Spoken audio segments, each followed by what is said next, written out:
Assalamualaikum warahmatullahi wabarakatuh. Perkenalkan, nama saya Nur Anissa, NIM 1057211119319, kelas FM 19C.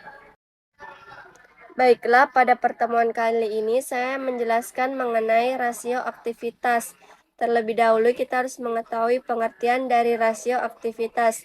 Rasio aktivitas merupakan rasio yang digunakan untuk mengukur tingkat efisiensi atas pemanfaatan sumber daya yang dimiliki perusahaan atau untuk menilai kemampuan perusahaan dalam menjalankan aktivitasnya sehari-hari.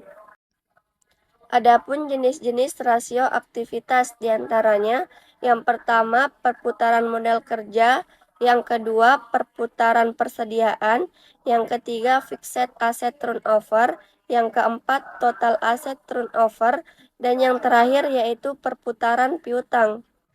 Berikut merupakan contoh laporan keuangan pada CV Apotik Mitra laporan neraca untuk periode 31 Desember 2013.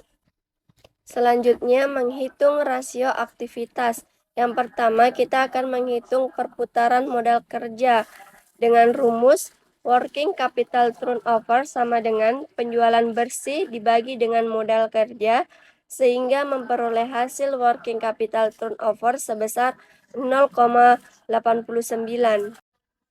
Yang kedua, menghitung perputaran sediaan dengan rumus inventory turnover sama dengan penjualan dibagi dengan persediaan, sehingga memperoleh hasil inventory turnover sebesar 0,68. Yang ketiga, menghitung fixed asset turnover dengan rumus fixed asset turnover sama dengan penjualan dibagi dengan total aktiva tetap. Namun, berhubung pada laporan CV Apotik ini tidak terdapat total aktiva tetap, maka pada rasio aktivitas kali ini belum diketahui jumlah fixed asset turnover-nya.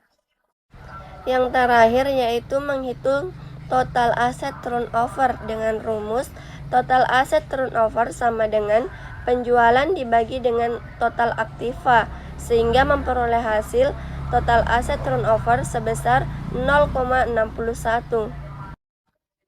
Dari hasil perhitungan rasio aktivitas pada CV Apotek Mitra Banjarmasin menggambarkan sebagai berikut.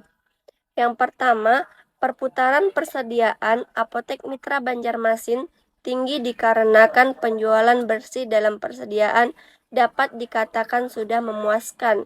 Yang kedua, perputaran modal kerja atau working capital turnover menunjukkan CV Apotek Banjarmasin sedang mengalami kenaikan modal kerja bersih. Yang ketiga, perputaran aktiva tetap. Apotek Mitra Banjarmasin sudah mampu memaksimalkan aktiva tetap yang dimiliki.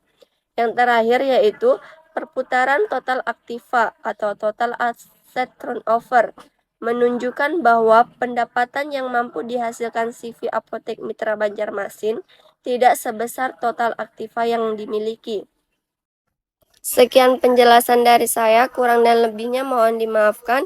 Billahi fisabil haq wastabil khairat. Assalamualaikum warahmatullahi wabarakatuh.